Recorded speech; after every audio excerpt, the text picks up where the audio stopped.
الحمد لأهله والصلاة على أهلها.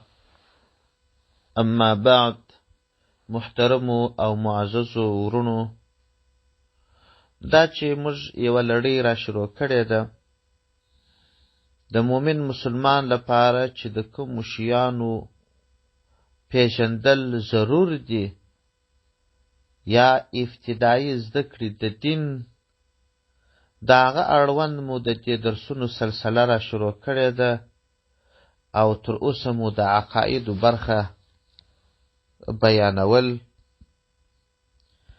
نو ان شاء الله العزیز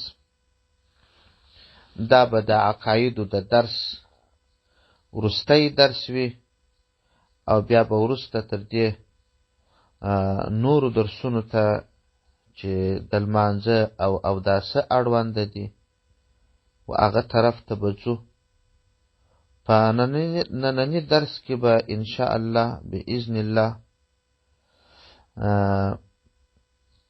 د معجزې او کرامت اړوند یو لږ خبره وکړو او بیا به د څلورو واړو مذاهبو اړوند یو لنډ معلومات عرض کو. ان شاء الله بیا به بله برخه شروع کوو.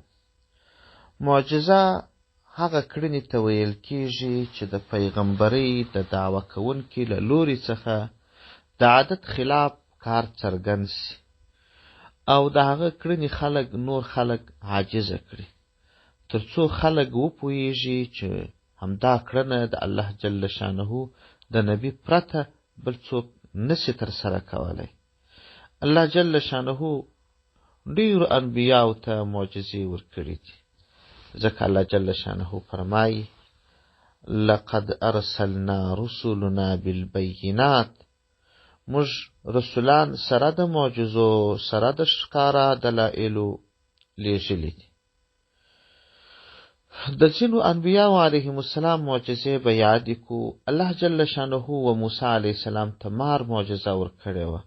کله چې به یې خپله له کړه وغورځول، د هغې له کړې څخه به لوی اپي اژدها مار جوړ سو او د فرعون ټول ساحران ورته عاجزه سوه او په دې پوه سوه چې دا سحر نه دی بلکې معجزه ده، ځکه الله جل شانه بیان کوي: فالقى عصاه فاذا هي ثعبان مبین. نو موسی علیه السلام له کړه وغورځول، ناڅاپه لوی ښکاره مار سو.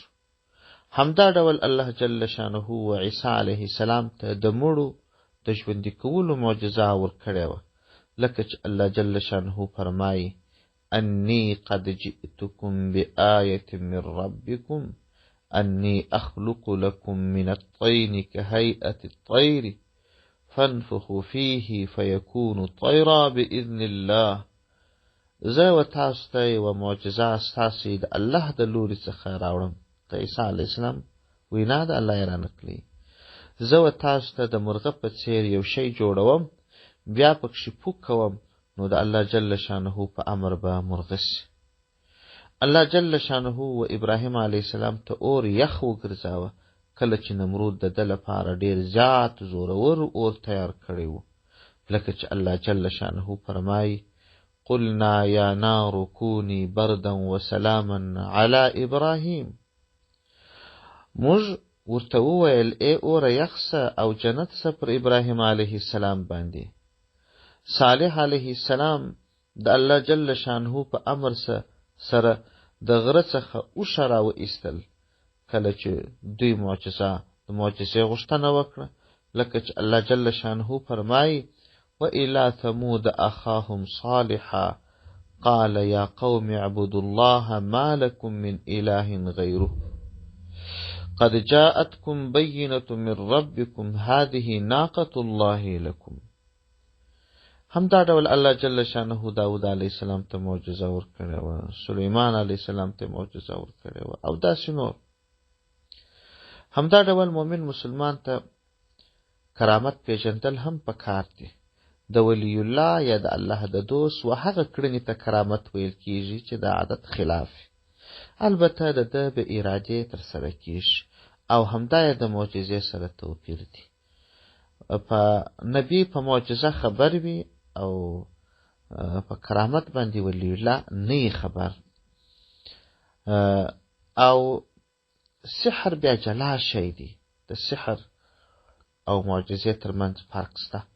د معجزاتو اړوند مکمل معلومات که تاسو غواړئ، زما یو کتاب دی نبوي معجزې، په پښتو ژبه دی، تاسو یې پیدا کړئ، مطالعه یې کړئ. په هغه کې د ځینو انبیاو علیهم السلام معجزې هم یادې سوي دي، د پیغمبر علیه السلام معجزې هم، د سحر معجزې او کرامت ترمنځ فرق. خیر خو مؤمن مسلمان به پر معجزه هم ایمان لري، عقیده به لري، او د کرامت په اړه به هم صحیح عقیده لري. او کرامت د هغه چا څخه ښکاره کیږي چې هغه د شریعت پابند وي. که څوک د شریعت پابند نه و، د هغه څخه د عادت خلاف شی ښکاره سو، هغه ته معجزه، هغه ته کرامت نه ویل کیږي. او دا خبره هم یاد ساتل پکار دي چې مؤمن مسلمان باید مذهب هم وپیژني، چې مذهب څه ته ویل کیږي. مذهب دا باندې د علماو اتفاق دی چې 4 حق مذاهب په نړۍ کې شته. د دې 4 واړو مذاهبو په اړه ځان پوه کول پکار دي. الحمدلله موږ حنفي مذهب به یو، او مؤمن مسلمان به دا خپل مذهب پیژني چې مذهب څه ته وایي. مذهب به د قرآن او د احادیثو څه چې د مسائلو استنباط سوی دی، د دغه مسائلو په استنباط کې یو ښه وتلی د ټولې دنیا چې ورباندې اتفاق وي داسې استاد انتخابول. بعضې کسان به درته ووایي چې ته د خدای د رسول د منې که د امام صاحب د منې.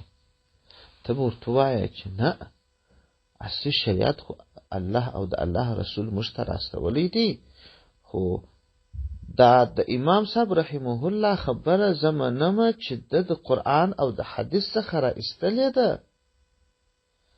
د قرآن او د حدیث په مفهوم تر ما او تا امام صاحب رحمه الله ښه پوه سوی دی. لومړی مذهب د امام اعظم ابو حنیفه رحمه الله دی چې اصل نوم یې نعمان دی، د پلار نوم یې ثابت دی، او د نیکه نوم یې زوطا دی، او په امام اعظم سره مشهور دی چې په کال 80 هجري کې د عراق په کوفه نومي ځای کې زیږېدلی دی، او په کال 150 هجري قمري کې د عراق په مرکز بغداد کې وفات سوی دی، او هلته خاورو ته سپارل سوی دی. د زیات شمیر مورخینو په آن امام اعظم رحمه الله اصلا د افغانستان د تاجکو څخه دی، پلرونو او نیکونو یې د کابل څخه بغداد ته هجرت کړی دی.